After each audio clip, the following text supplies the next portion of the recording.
नागध्वजाय विद्महे पद्महस्ताय धीमहि तन्नो राहुः प्रचोदयात्।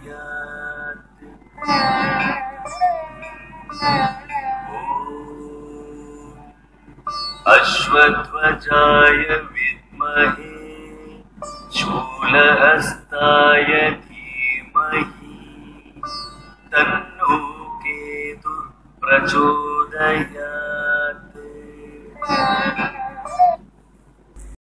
எல்லோருக்கும் நமஸ்காரம். நாம் இந்த பதிவில் வர இருக்கிற ராகு கேது பயிற்சியை பற்றி தெரிஞ்சுக்க போகிறோம்.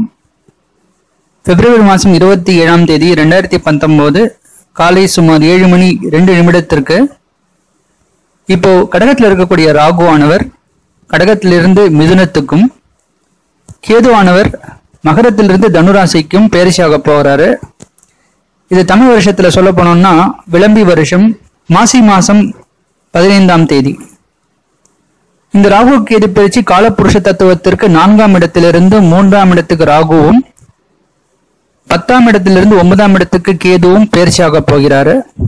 அடுத்த ராகு கேது பயிற்சியானது சார்வாரதி வருஷம் ஆவணி மாதம் 15ஆம் தேதி தான் நடக்க போகுது. அதாவது 27/8/2020 கிட்டத்தட்ட காலையில 8:20 அடுத்த பயிற்சி நடக்க போறது.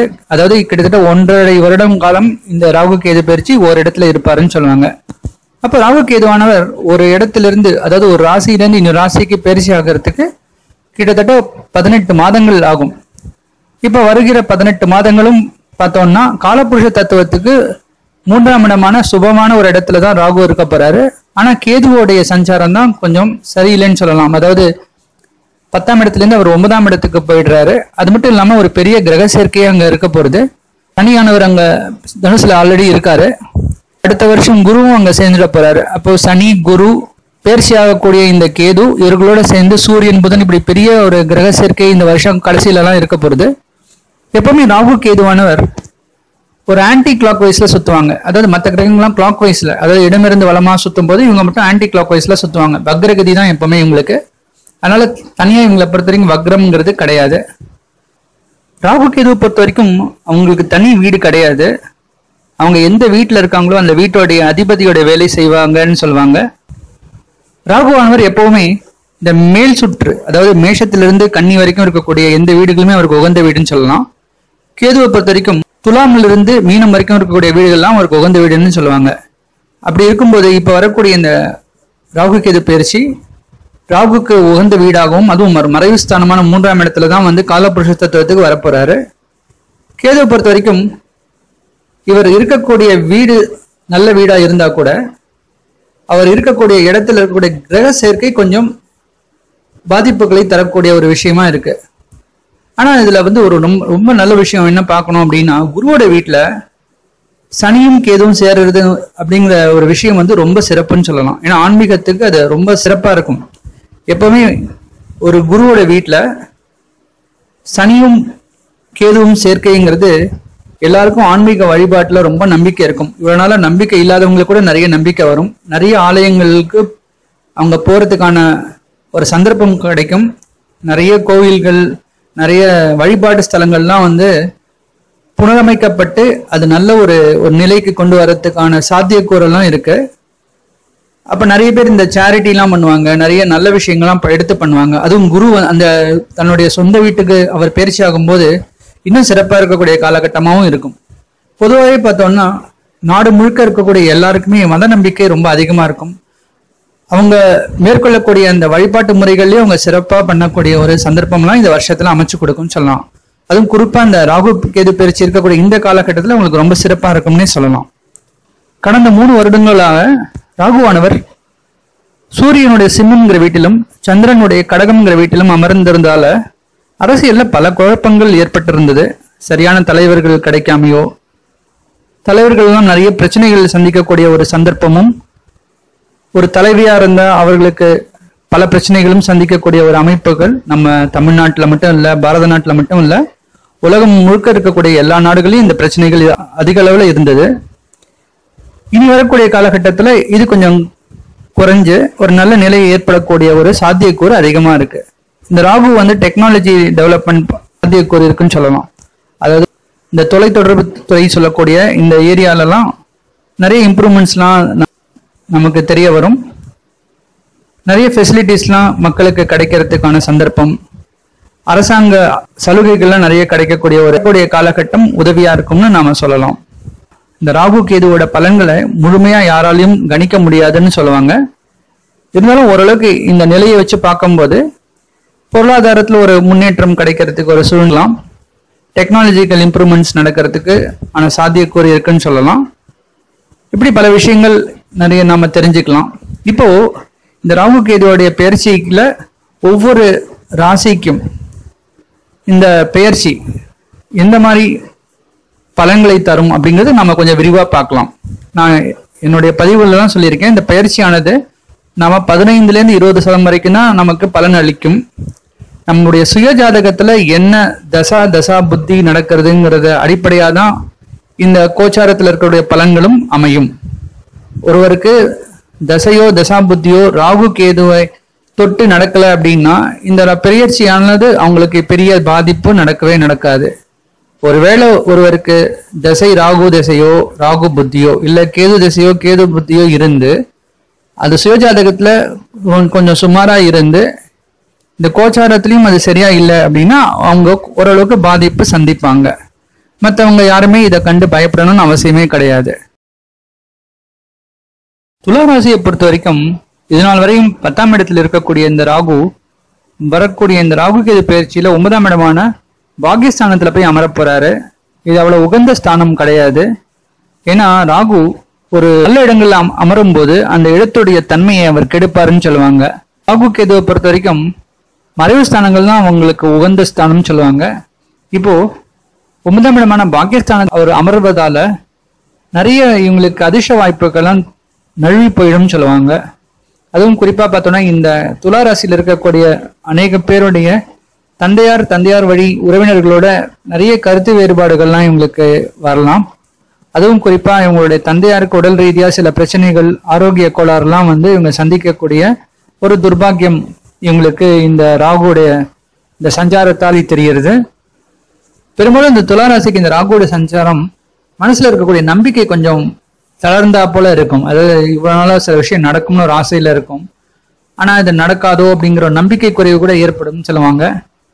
சில பேருக்கு இந்த ஆன்மீகத்துல பற்று கொஞ்சம் குறைவு ஏற்படும். அதாவது ரொம்ப நம்பிக்கை இருக்கும் கடவுள் பேல, ஆனா எதுவும் சரியா நடக்கல அப்படிங்கிறவங்களே கொஞ்சம் அந்த நம்பிக்கை கூட சில பேருக்கு கொஞ்சம் தளர்ந்து போகும்னு சொல்லுவாங்க. அது இது நான் சொல்லக்கூடியது எல்லாமே ராகுவின் அமைப்பு வச்சு சொல்றேன். சில பேர் இந்த ஆச்சாரங்கள்லாம் சரியா அனுஷ்டிக்காம கூட விடுவாங்க. அதாவது இந்த ஒரு விரக்தியினால சில விஷயங்கள்லாம் தள்ளி போடுவாங்க. அதனால இந்த 9ஆம் இடம் துளாராசியை பொறுத்த வரைக்கும் மன ரீதியா சில நிறைய பிரச்சனைகள் கொடுக்கும். அதாவது அவங்களுக்கு ஒரு இன்ட்ரெஸ்ட் கொடுக்காது. இவங்க இவ்வளவு நாளா பிராக்டிஸ் பண்ணக்கூடிய டிசிப்ளின்டு லைஃபை கூட அவங்க கொஞ்சம் மாத்திக்கக்கூடிய ஒரு நிலையில போயிடுவாங்க. அவங்க ரொம்ப டிசிப்ளின்டா எழுந்துப்பாங்க, டிசிப்ளின்டா சில விஷயங்கள்லாம் பண்ணிட்டு இருப்பாங்க. அதுல கூட அவங்களுக்கு சோம்பேறித்தனம் வரும், சில விஷயங்கள்லாம் சரியா பண்ண மாட்டாங்க. இதுக்கான அமைப்புலாம் இந்த ராகு இந்த 9ஆம் இடத்துல இருக்கக்கூடிய அந்த காரகத்துவம் இவங்களுக்கு ஏற்படுத்திடும் சொல்லுவாங்க. யூனிவர்சிட்டியில படிக்கக்கூடிய அதுவும் போஸ்ட் கிராஜுவேட்ஸ் பண்ணக்கூடிய மாணவர்களுக்கெல்லாம் இது அந்த அளவுக்கு உகந்த காலம் கிடையாது. அவங்க ரொம்ப கவனமா படிக்க வேண்டிய ஒரு தருணம். அவங்களுக்கு மனசுல தேவையில்லாத சஞ்சலங்கள்லாம் அவங்களுக்கு ஏற்படும். படிப்புல இருக்கக்கூடிய கவனம் சிதைவு நிறைய ஏற்பட்டு அவங்க மற்ற விஷயங்கள்ல அவங்க கவனம் செலுத்திடுவாங்க. அதனால இவங்களுடைய வாழ்க்கையுடைய பாதை தடம் பொருளாக்கூடிய ஒரு சந்தர்ப்பம் கூட சில பேருக்கு இது அமைச்சு கொடுத்துரும். அதனால குறிப்பா மாணவர்கள் ரொம்ப ஜாக்கிரதையா இருக்கணும். அது இந்த 1.5 வருடத்துல எந்த ஒரு விஷயத்திலையும் ஈடுபடக்கூடாது. படிப்பை தவிர வேற எந்த விஷயத்திலையும் கவனம் செலுத்தக்கூடாது. தேவையில்லாம இவங்களுக்கு டிஸ்ட்ராக்ஷன் நிறைய வரும். அதுவும் தகாத தொடர்புகள்லாம் வரும். இதெல்லாம் அவங்க தவிர்க்கணும். ஒரு சிலர் ரொம்ப நீண்ட பிரயாணம் கிடைக்கிறதுக்கான ஒரு சந்தர்ப்பம் கிடைக்கும் சொல்லுவாங்க. அது அவங்க கிட்டத்தட்ட ஒரு 1 மாசம் 2 மாசம் ட்ரிப், அதாவது ஒரு ஊருக்கு போயிட்டு அங்க 1 மாசமோ 2 மாசம்லாம் இருந்துட்டு அங்க சுற்றுலா முடிச்சுட்டு வர்றதுக்கெல்லாம் அவங்களுக்கு சந்தர்ப்பம் கிடைக்கும்னு சொல்லுவாங்க. அதுவும் அலுவலகத்துல வேலை செய்யறவங்களுக்கு ஆஃபீஸ் விஷயமா ஒரு இடத்துக்கு டிரான்ஸ்ஃபர், ஷார்ட் டிரான்ஸ்ஃபர் சொல்லுவாங்க.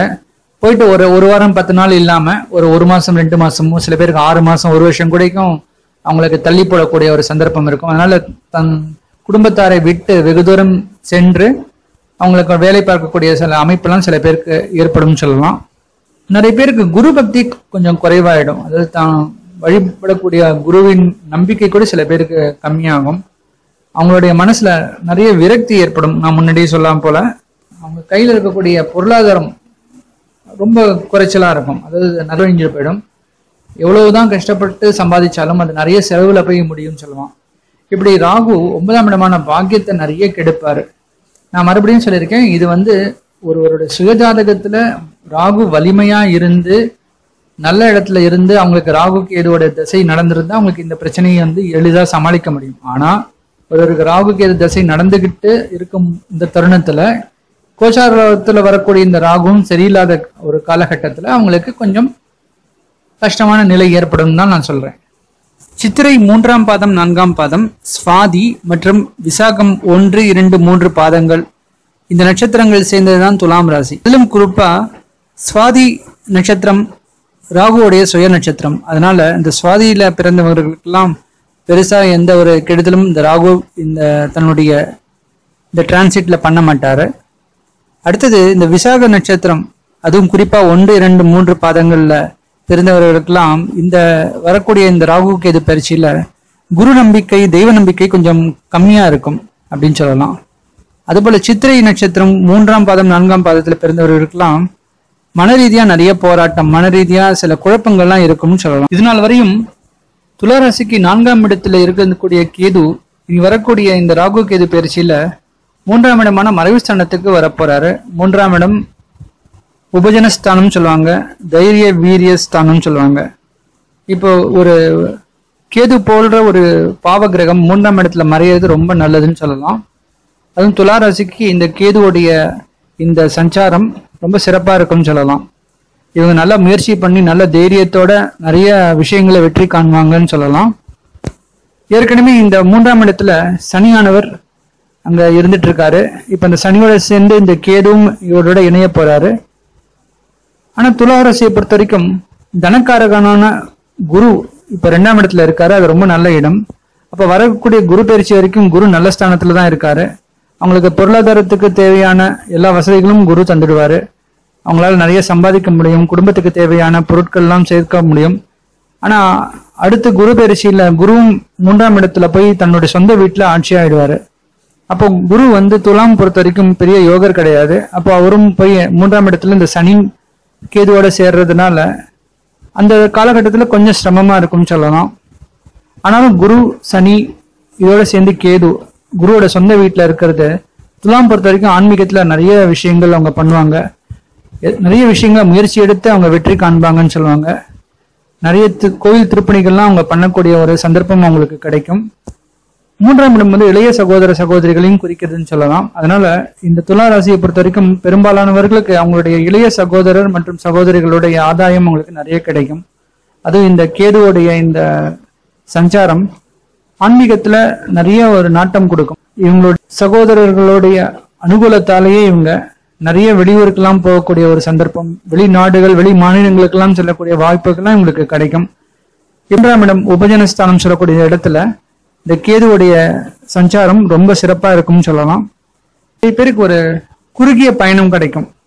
ஒரு சில பேருக்கு ஆன்மீகம் சம்பந்தமா ஒரு சில ஆலயங்களுக்கோ ஒரு சில வழிபாடு ஸ்தலங்களுக்கோ போயிட்டு வர்றதுக்கான சந்தர்ப்பம் அடிக்கடி கிடைக்கும்னு சொல்லலாம்.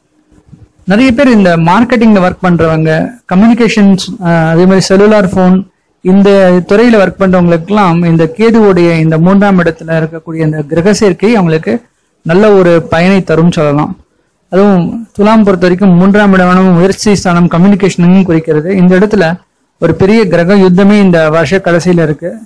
இப்படி வச்சு பார்க்கும்போது இவங்களுக்கு நிறைய புது புது விஷயங்கள்லாம் அவங்கள தெரிஞ்சுக்கிறதுக்கும், மாணவர்களை பொறுத்த வரைக்கும் நல்ல காலகட்டம் தான். ஏன்னா கேது 3ஆம் இடத்துல இருக்கிறது அவங்களுக்கு படிப்புல சிறப்பான ஒரு அமைப்பை கொடுக்கும். எது படிச்சாலும் அவங்களுக்கு நல்ல ஞாபகத்துல இருக்கும்னு சொல்லலாம். அப்போ எல்லா படிக்கிற மாணவர்களுக்கெல்லாம் இந்த கேதுவோடைய இந்த டிரான்சிட் ரொம்ப உகந்த ஒரு விஷயம்னு சொல்லலாம். அது மட்டும் இல்லாமல் 3ஆம் இடமான இந்த தைரியஸ்தானம் உபஜனஸ்தானத்துல 4 பாவர் இந்த வருஷ கடைசியில வருவாங்க. அதுவும் பார்த்தோம்னா சூரியன் ஒரு பக்கம், புதன் ஒரு பக்கம், சனி ஒரு பக்கம், கேது ஒரு பக்கம். இவங்க 4 பேரும் இந்த குருவோட வீட்டுல அது குருவோட சேர்ந்து இருக்க போறாங்க. இப்படிப்பட்ட ஒரு அமைப்பு இவங்களுக்கு எல்லாருக்குமே ஒரு நல்ல ஒரு தைரியம், ரொம்ப ஒரு அபரிவிதமான ஒரு தைரியம் இருக்கும்னு சொல்லலாம். அதுவும் துளாராசியை பொறுத்த வரைக்கும் அவங்களுடைய அந்த தன்னம்பிக்கையும் தைரியத்துக்கு அளவே சொல்ல முடியாது. ஏன்னா அப்பேற்பட்ட ஒரு கிரக சேர்க்கை இந்த 3ஆம் இடத்துல அமைய போறது. இதை வச்சு பார்க்கும்போது இந்த கேதுவுடைய இந்த சஞ்சாரம் ராகுவை காட்டிலும் துலாமுக்கு ரொம்ப சிறந்ததுன்னு தான் சொல்லணும். சித்திரை 3ஆம் பாதம் 4ஆம் பாதம், சுவாதி விசாகம் 1, 2, 3 பாதங்கள் தான் துலாம் ராசியில குறிக்கிறது. அதுல குருவுடைய நட்சத்திரமான விசாக நட்சத்திரம் 1, 2, 3 பாதங்களுக்கு கேது நல்ல யோகத்தை தருவாரு. இதற்கு அடுத்தபடியா சுவாதி நட்சத்திரத்துக்கும் சித்திரை நட்சத்திரம் 3, 4 பாதங்களுக்கும் கேது நல்ல யோகத்தையே தருவாருன்னு நான் சொல்லலாம். இந்த எல்லா அமைப்புகளும் வச்சு பார்க்கும்போது வரக்கூடிய இந்த ராகு கேது பயிற்சி துலா ராசியை பொறுத்த வரைக்கும் சுமார் 85% 90% வரைக்கும் சிறப்பான ஒரு யோகத்தை தரும் என்னுடைய கணிப்பு.